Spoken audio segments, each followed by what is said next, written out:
भाई मोदी जी ने नेहरू जी का हर रिकॉर्ड तोड़ दिया, मानते हैं। एक रिकॉर्ड और तोड़ना है मोदी जी को कि नेहरू जी जेल भी गए थे, क्या नरेंद्र मोदी जेल जाएंगे? अंधे को सारी दुनिया अंधी, बहरे को सारी दुनिया बहरी, काणे को सारी दुनिया काणी और लंगड़े को सारी दुनिया लंगड़ी।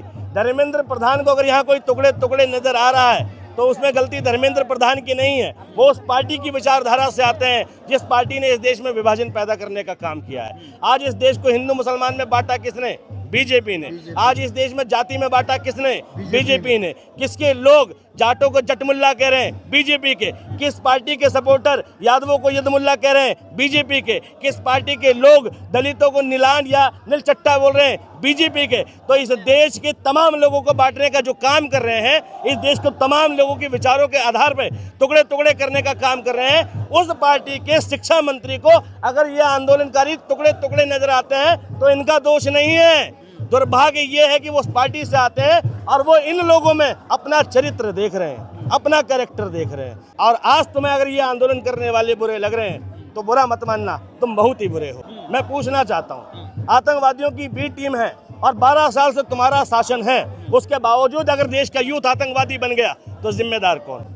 तुम्हारी सरकार ने यूथ को इस लेवल पे पहुंचा दिया कि आज यूथ कॉलेज से पढ़ के इंजीनियर नहीं बन रहा, डॉक्टर नहीं बन रहा, लॉयर नहीं बन रहा। कॉलेज में पढ़ता है, पढ़ने के बाद पेपर लीक होते हैं और तुम्हारे लिए प्रोटेस्ट करता है और तुम उन्हें इस देश के यूथ को आतंकवादी बनाने का काम करते हो। किसका फेलियर है ये? शिक्षा मंत्री का फेलियर है। अगर ये यूथ आतंकवादी भी है तो भी देश के शिक्षा मंत्री को इस्तीफा देना चाहिए, क्योंकि इस देश में तुमने एजुकेशन की बयार बहाने की जगह आतंकवाद की बयार बहा दी है। बस यही तो करना चाहते हैं, जैसे तुमने दोबारा करा दी, हम भी दोबारा शिक्षा मंत्री लाना चाहते हैं। तुम एग्जाम दोबारा करा सकते हो, हम शिक्षा मंत्री का चयन दोबारा कराना चाहते हैं। भाई साहब, हम शिक्षा मंत्री का इस्तीफा दोबारा कराना चाहते हैं, हो जाना चाहिए। अब ये तय बीजेपी को करना है कि इस लोकतंत्र की अंतिम शक्ति किसके हाथ में? इस देश का भला हो जाएगा भाई साहब। इस देश को बर्बाद होने से कोई व्यक्ति बचा सकता है तो नरेंद्र मोदी, और शिक्षा को बर्बाद होने से कोई बचा सकता है तो धर्मेंद्र प्रधान। इस्तीफा देके दोनों इस्तीफा दे दे, देश बच जाएगा। और उत्तर प्रदेश को भी कोई बचा सकता है तो उत्तर प्रदेश के मुख्यमंत्री योगी आदित्यनाथ। ये भला करें देश का भाई, रहम करें देश पे, भारत पर रहम करें, हिंदुस्तान पे बड़ी कृपा करें भाई। बोझ हो गए हो भाई। उनको अपनी कुर्सी का डर है कि अगर प्रधान का इस्तीफा हो गया तो देश के प्रधान का तो हो ही जाएगा। नेहरू भाई, मोदी जी ने नेहरू जी का हर रिकॉर्ड तोड़ दिया, मानते हैं। एक रिकॉर्ड और तोड़ना है मोदी जी को कि नेहरू जी जेल भी गए थे, क्या नरेंद्र मोदी जेल जाएंगे? सीधी बात भाई, नेहरू जी के तमाम रिकॉर्ड तोड़ने की तैयारी है तो क्या मोदी जी जेल जाएंगे? वो कह रहे हैं कि धर्मेंद्र प्रधान कह रहे हैं अगर कि देश के छात्र हो तब इससे बात करते हैं, ये तो टुकड़े टुकड़े गैंग के लोग हैं, इससे बात कैसे की जाए? मैंने पहले ही बताया कि हम जैसा होते हैं हमें सामने वाला वैसा नजर आता है। अंधे को सारी दुनिया अंधी, बहरे को सारी दुनिया बहरी, काणे को सारी दुनिया काणी और लंगड़े को सारी दुनिया लंगड़ी। धर्मेंद्र प्रधान को अगर यहाँ कोई टुकड़े टुकड़े नजर आ रहा है तो उसमें गलती धर्मेंद्र प्रधान की नहीं है। वो उस पार्टी की विचारधारा से आते हैं जिस पार्टी ने इस देश में विभाजन पैदा करने का काम किया है। आज इस देश को हिंदू मुसलमान में बांटा किसने? बीजेपी ने। आज इस देश में जाति में बांटा किसने? बीजेपी ने। किसके लोग जाटों को जटमुल्ला कह रहे हैं? बीजेपी के। किस पार्टी के सपोर्टर यादवों को यदमुल्ला कह रहे हैं? बीजेपी के। किस पार्टी के लोग दलितों को नीलान या नीलचट्टा बोल रहे हैं? बीजेपी के। तो इस देश के तमाम लोगों को बांटने का जो काम कर रहे हैं, इस देश को तमाम लोगों के विचारों के आधार पर टुकड़े टुकड़े करने का काम कर रहे हैं, उस पार्टी के शिक्षा मंत्री को अगर ये आंदोलनकारी टुकड़े टुकड़े नजर आते हैं तो इनका दोष नहीं है। दुर्भाग्य ये है कि वो उस पार्टी से आते हैं और वो इन लोगों में अपना चरित्र देख रहे हैं, अपना कैरेक्टर देख रहे हैं। हम जैसे होते हैं हमें दुनिया वैसी नजर आती है। हम देशभक्त हैं, हम हर एक आदमी में देशभक्त नजर आ रहा है। हम देशभक्त हैं, हम देश की भलाई सोच रहे हैं, हमें एक एक आदमी क्रांतिकारी नजर आ रहा है। कुछ लोगों को भगत सिंह भी क्रांतिकारी की जगह देशद्रोही नजर आते थे, क्योंकि वो देश को लूटने का खसूटने का काम करते थे और वो लोग अंग्रेज थे। अंग्रेजों को भगत सिंह बहुत बुरे लगते थे, अंग्रेजों को सरदार वल्लभ भाई बहुत बुरे लगते थे, अशफाक उल्लाह खां बुरे लगते थे। क्यों? क्योंकि अंग्रेज बुरे थे। और आज तुम्हें अगर ये आंदोलन करने वाले बुरे लग रहे हैं तो बुरा मत मानना, तुम बहुत ही बुरे हो। अरे वो कह रहे हैं कि भाई आतंकवादियों की बी टीम है, कैसे बात कर लें उनसे हम? अगर आतंकवादियों की बी टीम है, मैं पूछना चाहता हूँ, आतंकवादियों की बी टीम है और 12 साल से तुम्हारा शासन है, उसके बावजूद अगर देश का यूथ आतंकवादी बन गया तो जिम्मेदार कौन? तुम्हारी सरकार ने यूथ को इस लेवल पे पहुंचा दिया कि आज यूथ कॉलेज से पढ़ के इंजीनियर नहीं बन रहा, डॉक्टर नहीं बन रहा, लॉयर नहीं बन रहा। कॉलेज में पढ़ता है, पढ़ने के बाद पेपर लीक होते हैं और तुम्हारे लिए प्रोटेस्ट करता है, और तुम उन्हें इस देश के यूथ को आतंकवादी बनाने का काम करते हो। किसका फेलियर है ये?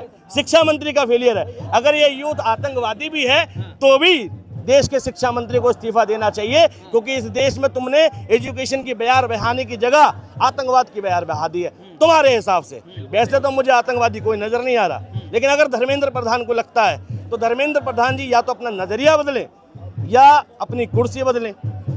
लेकिन वो तो कह रहे कि भाई शिक्षा हमने दोबारा करवा दी, अगले बार कंप्यूटर बेस्ड होगा, सब कुछ ठीक चल रहा है, तो हम भी बस यही तो करना चाहते हैं, जैसे तुमने दोबारा करा दी, हम भी दोबारा शिक्षा मंत्री लाना चाहते हैं। दूसरा, तुमने दोबारा पेपर करा दी, हम दोबारा शिक्षा मंत्री बदलना चाहते हैं। बात खत्म। तुम रिपीट करना चाहते हो तो कोई दुख की बात नहीं, सब अच्छा हो गया। हम रिपीट करना चाहते हैं तो गलत है। तुम एग्जाम दोबारा करा सकते हो, हम शिक्षा मंत्री का चयन दोबारा कराना चाहते हैं। भाई साहब, हम शिक्षा मंत्री का इस्तीफा दोबारा कराना चाहते हैं, हो जाना चाहिए। बिल्कुल होगा भैया देखो, लगता नहीं है, लोकतंत्र में लगने की कोई संभावना नहीं है। लोकतंत्र में जनता सर्वोपरि होती है, और शासन की अंतिम शक्ति अगर जनता के हाथ में है तो होगा। और शासन की अंतिम शक्ति अगर गौतम अडानी, मुकेश अंबानी, नरेंद्र मोदी, भारतीय जनता पार्टी, आरएसएस या मोहन भागवत के हाथ में है तो इस्तीफा नहीं होगा। अब ये तय बीजेपी को करना है कि इस लोकतंत्र की अंतिम शक्ति किसके हाथ में है। आज धर्मेंद्र प्रधान का बर्थडे है, क्या कहेंगे? जन्मदिन में बधाई देंगे कि नहीं? अच्छा, बर्थडे है उनका। जन्मदिन है, आज के दिन पैदा हुए। आज के दिन गिफ्ट देना चाहिए था उन्हें। इस देश की जनता को गिफ्ट देना चाहिए था, इस्तीफा देना चाहिए था। कितना बड़ा गिफ्ट होता। और यहाँ से बच्चे नारे लगाते हैं, I love you Dharmendra Pradhan. Return gift में भैया वो दे देते हैं हमें कि इस्तीफा दे दिया जाए। अरे तो जन्मदिन पर आप कुछ बढ़िया देंगे या इस्तीफा मांगेंगे किसी से? इस्तीफा? अरे कितना देश का भला हो जाएगा भाई साहब। इस देश को बर्बाद होने से कोई व्यक्ति बचा सकता है तो नरेंद्र मोदी, और शिक्षा को बर्बाद होने से कोई बचा सकता है तो धर्मेंद्र प्रधान। कैसे? इस्तीफा देके, दोनों इस्तीफा दे दे, देश बच जाएगा। और उत्तर प्रदेश को भी कोई बचा सकता है तो उत्तर प्रदेश के मुख्यमंत्री योगी आदित्यनाथ। ये भला करें देश का भाई, रहम करें देश पे, भारत पर रहम करें, हिंदुस्तान पे बड़ी कृपा करें भाई। बोझ हो गए हो भाई, हटा दो भाई, कुर्सी से इस्तीफा दे दो। हाँ, अरे भाजपा कह रही देश के युवाओं का भरोसा नरेंद्र मोदी पर है। भाई एक ही तरह की अगर एक ही तरह की हेयर स्टाइल अगर हम एक साल काट लें, एक साइड की मांग कर लें तो हम बोर हो जाते हैं। हमने तो तुम्हें फिर भी 12 साल रख लिया। एक ही चेहरा देख रहे हैं यार, ऐसा लग रहा है बटन ही खराब हो गया है ईवीएम का, कि कुछ भी कर रहे हैं वही वोट डल रहा है। तो नैतिकता के नाते इस्तीफा दे दो भाई साहब। भाजपा कह रही है अगर आज धर्मेंद्र प्रधान का इस्तीफा हो जाएगा तो ये लोग आगे बढ़ जाएंगे, कहीं किसी और का इस्तीफा चाहिए फिर। हाँ, ये तो बात अच्छी कही है भाजपा ने कि अगर आज धर्मेंद्र प्रधान का इस्तीफा हो गया तो इस देश की लोकतंत्र की स्थिति और मजबूत हो जाएगी और आगे मोदी जी का इस्तीफा हो जाएगा। शायद इसीलिए मोदी जी इस्तीफा लेने नहीं दे रहे हैं। मोदी जी का इस्तीफा? अरे उनको अपनी कुर्सी का डर है कि अगर प्रधान का इस्तीफा हो गया तो देश के प्रधान का तो हो ही जाएगा। समझ रहे हो ना? सही बात तो है। असल में धर्मेंद्र प्रधान की बात नहीं है, प्रधानमंत्री को अपनी कुर्सी का डर है। लेकिन एक बात बता दूं भाई, तुम्हें इस्तीफा तो देना पड़ेगा, एकदम देना पड़ेगा, चाहे कुछ भी हो जाए। 1.5 साल तक किसान बैठे रहे तब जाके प्रधानमंत्री माफी मांगते हैं। अभी तो यहाँ 10 दिन भी नहीं हुआ। 1.5 साल तक किसान बैठे रहे और 1.5 साल के बाद 700 किसान मर गए।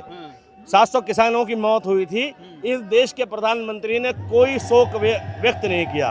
गुजरात का गोधरा कांड हुआ, हजारों मुसलमान मर गए, हिंदू मर गए, लेकिन इस देश के प्रधानमंत्री ने कोई शोक व्यक्त नहीं किया।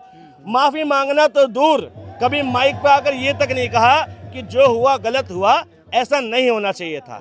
तो जिसमें इतनी भी नैतिकता ना हो कि जो लोगों की मृत्यु पर संवेदना तक व्यक्त ना कर सके, उसको तो इस्तीफा दे ही देना चाहिए। बेशक देना चाहिए, उसको तो दे ही देना चाहिए। ऐसा आदमी हमें as a guardian, as a प्रधानमंत्री नहीं चाहिए। हमें कुर्सी पर जो है हमें गार्जियन चाहिए। अपने माता पिता, जो नेता होता है वो गार्जियन होता है। हमें कुर्सी पर राजा नहीं चाहिए, और लोकतंत्र में कोई राजा नहीं होता। आज सत्ता के गलियारों में राजा रजवाड़े बैठ गए हैं। आज सत्ता के गलियारों में जनरल डायर बैठ गए हैं, हिटलर बैठ गए हैं, जिन्हें लोगों की पीड़ा से कोई फर्क नहीं पड़ता।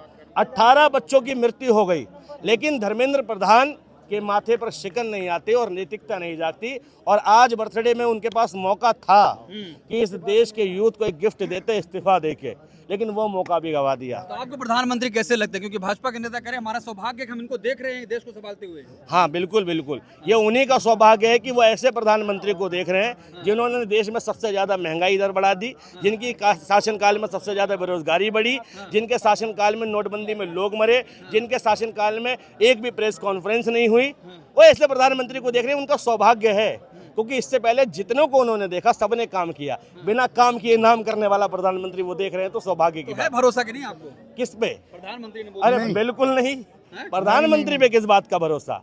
इस देश के प्रधानमंत्री की क्रेडिबिलिटी वो खुद खो चुके हैं। कोरोना के टाइम मित्रों 1 दिन, मित्रों 3 दिन, मित्रों 10 दिन और मित्रों 50 दिन, नोटबंदी में 50 दिन मित्रों, और 50 दिन के बाद गायब। तो जो व्यक्ति अपने वादे से मुकर गया हो, वो कहते हैं ना, हमसे ये सोच कर कोई वादा करो, एक वादे पे उम्रें गुजर जाएंगी, ये है दुनिया, यहाँ कितने अहले वफा बेवफा हो गए देखते देखते। तो मोदी जी कुछ ऐसे ही हैं, उनका एक वादा आज तक पूरा नहीं हुआ। सही बात ना है। हमारे खाते में 15 लाख आए, ना नोटबंदी में ब्लैक मनी वापस आया, ना लोगों को रोजगार मिला, ना कारोबार मिला। तो जब तमाम विफलताओं के बाद, तमाम नाकामयाबी के बाद तुम कुर्सी पर बने बैठे हो, तो यकीन मानना तुम जनता के लिए नहीं बने बैठे हो, तुम अपने लिए बने बैठे बिल्कुल हो। सही लाखों का चश्मा तुम्हारा है, लाखों की कलम है, ट्रांसप्लांट कराते हो हेयर का, ठीक है, अपनी बॉडी की मेंटेनेंस का ध्यान रखते हो, तो जनता के लिए नहीं कर रहे। हिमालय का एक ठीक है, लिक्विड खाते हैं। आप जाते हो तपस्या करने, 10-10 कैमरे लगा के तपस्या करते हो, तो ये जनता के लिए नहीं कर रहे हो, आप अपने लिए कर रहे हो। और मोदी जी का कोई एक काम जिससे देश की जनता को फायदा हुआ हो तो बताएं। अरे ट्रम्प पीठ थपथपा रहे भाई, वो आपको नहीं दिखता है? हाँ, ट्रम्प ने कितनी अच्छी पीठ थपथपाई वो सब ने देखा। हमारे युद्धपोत उड़ा दिए, जहाज उड़ा दिए, सैनिक मार दिए, लेकिन देश के प्रधानमंत्री चुप। एप्स्टीन फाइल के लिए नाम आया, प्रधानमंत्री चुप।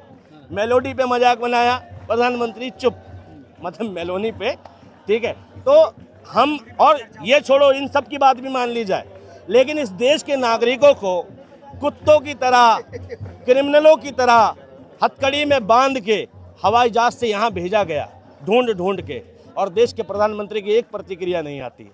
तो कितना डंका बज रहा है ये सब जानते हैं। डंका पूरे देश, पूरी दुनिया में बज रहा है, लेकिन आवाज सिर्फ आ रही है थू थू थू थू थू। बेशक इसमें कोई शक नहीं है।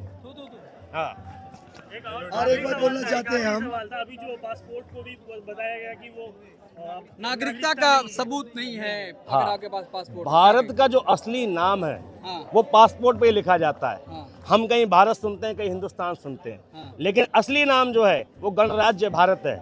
और अगर पासपोर्ट के तहत ऐसी बात कही जा रही है कि ये नागरिकता का प्रूफ नहीं है, तो वो भारत को मिटाने की बात है, नागरिकता मिटाने की बात नहीं है।